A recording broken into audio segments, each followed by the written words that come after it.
Assalamualaikum warahmatullahi wabarakatuh. Saya mahasiswa dari Institut Teknologi dan Bisnis Bina Sarana Global dengan NIM 1224160114. Di sini saya akan menjelaskan hasil proyek penambangan data yang berjudul Analisis Pola Hubungan dan Sistem Rekomendasi menggunakan algoritma a priori dan FP-GROT. Di perpustakaan maupun toko buku, seringkali pembaca bingung nih memilih buku yang sesuai dengan minatnya. Jika kita tahu apa aja buku yang sering dinilai secara tinggi, dibaca dan disukai secara bersamaan, kita bisa memberikan saran yang tepat.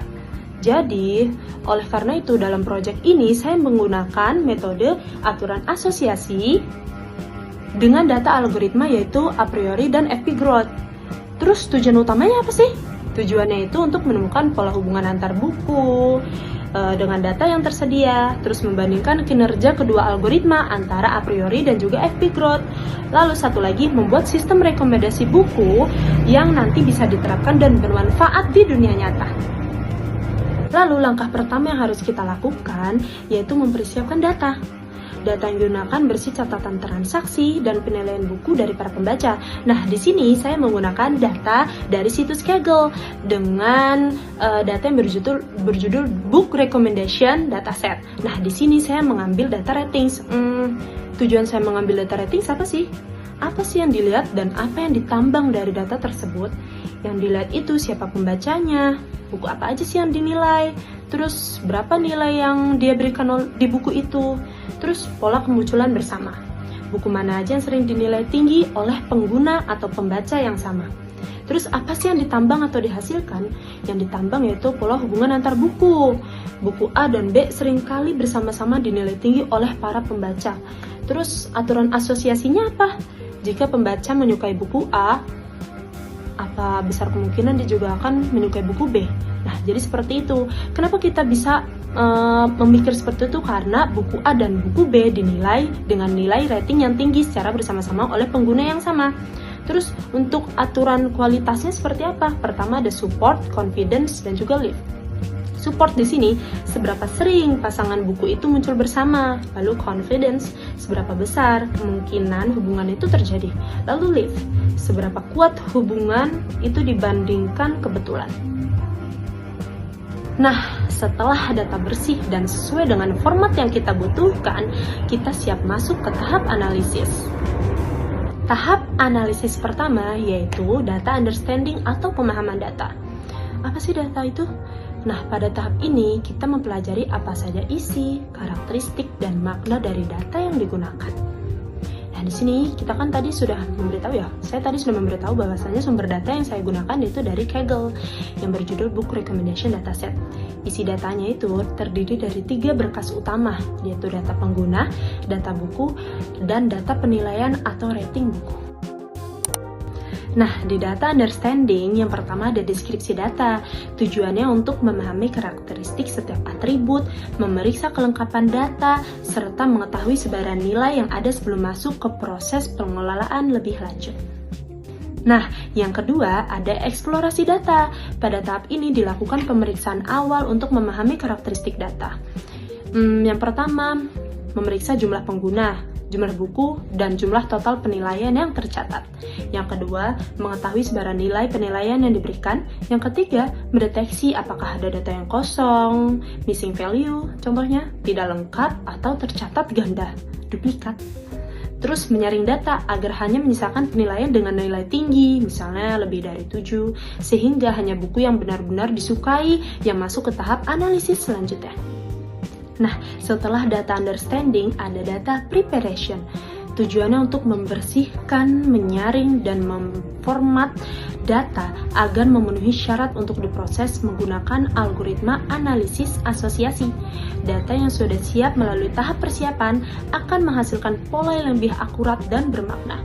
Jadi di data understanding kan kita memahami data dulu, melihat nih apakah ada data yang kosong. Lalu di data preparation, data tersebut nanti akan dihilangkan. Yang pertama, ada menghapus nilai penilaian 0. Nilai penilaian 0 dianggap tidak menunjukkan minat pembaca terhadap buku, sehingga dihapus agar tidak mengganggu hasil analisis. Yang kedua, ada menghapus data duplikat. Nah, di sini kita menghapus data duplikat untuk memastikan tidak ada baris data yang tercatat lebih dari satu kali, sehingga tidak ada redundansi data. Dan sehingga perhitungan frekuensi kemunculan buku menjadi lebih akurat. Yang ketiga, ada menyaring penggunaan dan buku. Hanya mempertahankan pengguna yang aktif dan buku yang cukup untuk dinilai. Hal ini bertujuan agar pola hubungan yang terbentuk nantinya cukup kuat dan tidak didasarkan pada data yang terlalu sedikit. Yang keempat, mengubah ke format matriks biner. Nah, mengubah data menjadi bentuk matriks biner di mana angka 1 berarti pengguna memberikan penilaian terhadap buku tersebut dan angka 0 berarti tidak. Format ini adalah syarat utama agar bisa dijalankan oleh algoritma a priori dan FP-Growth.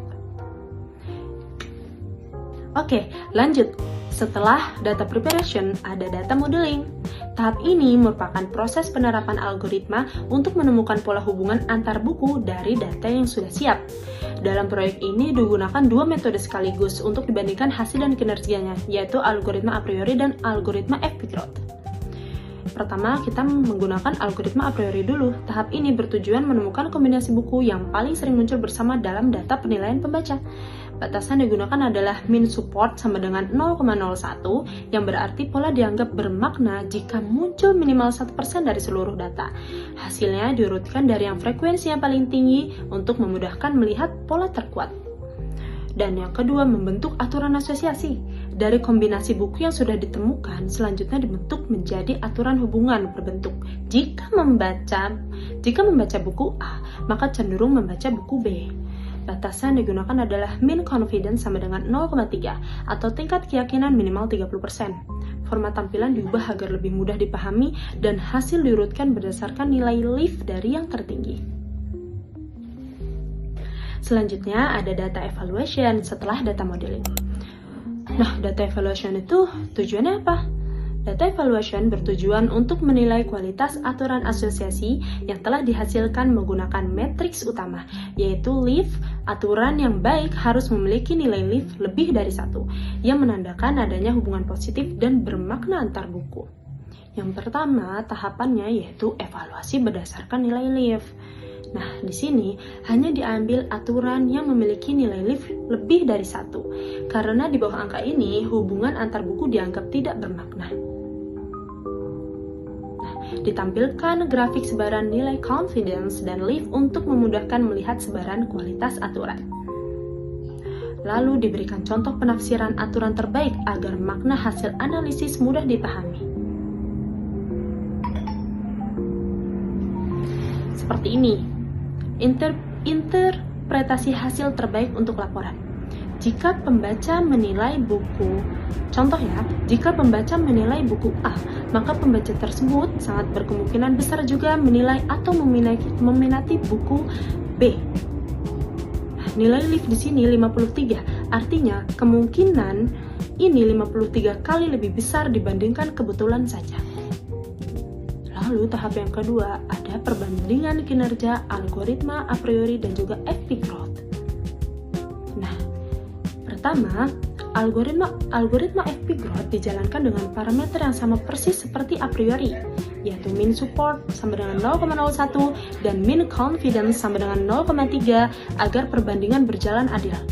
Cara kerjanya menggunakan struktur pohon frekuensi sehingga tidak perlu memindai data berulang kali. Nah, perbandingan dilakukan dengan parameter yang sama persis agar hasilnya adil. Terlihat bahwa jumlah aturan yang dihasilkan kedua algoritma sama, artinya tingkat akurasinya setara. Namun, FP-Growth berjalan lebih cepat dan lebih hemat memori, sehingga lebih efisiensi untuk analisis ini. Digunakan untuk analisis ini, karena dia lebih cepat. Yang ketiga ada evaluasi hasil, analisis aturan terbaik algoritma FP-Growth. Nah, bagian ini berfungsi untuk yang pertama, menyaring aturan yang berkualitas, lalu memilih aturan terbaik, lalu menjadi dasar rekomendasi. Hasil akhir berupa top 5 aturan terbaik yang bisa langsung dijadikan acuan untuk memberikan rekomendasi buku kepada pembacanya. Yang keempat, ada memudahkan penafsiran. ada penjelasan dalam bahasa sederhana dan grafik visual, sehingga hasil analisis mudah dipahami dan bisa dibuktikan kualitasnya. Nah, di sini saya sudah memberikan nih. Pertama, ada daftar lengkap aturan terbaik, lalu top 5 aturan terbaik rekomendasi utama. Ini hasil inti yang akan dijadikan dasar rekomendasi. Nah, di daftar lengkap aturan terbaik, ini menunjukkan ada beberapa aturan yang benar-benar bermakna. Lalu ada interpretasi hasil untuk laporan, memudahkan membaca arti hasilnya dalam bahasa sederhana. Lalu ada perbandingan nilai lift dan confidence top 5 aturan, memvisualisasikan seberapa kuat step aturan secara langsung melalui bagan. Nah, jadi rangkuman atau ringkasan dari tahap evaluasi ini, yaitu tahap evaluasi bertujuan mengukur kualitas aturan yang terbentuk menggunakan nilai support, confidence, dan lift. Hanya aturan dengan nilai lift lebih dari 1 yang dipilih karena menunjukkan hubungan yang nyata dan bukan kebetulan saja. Hasilnya dipastikan valid sebelum diterapkan lebih lanjut. Dan yang terakhir ada data deployment. Tahap ini merupakan proses menerapkan hasil analisis yang sudah teruji kualitasnya ke dalam bentuk yang bisa digunakan secara nyata dan bermanfaat. Langkah yang dilakukan pertama, menyimpan hasil.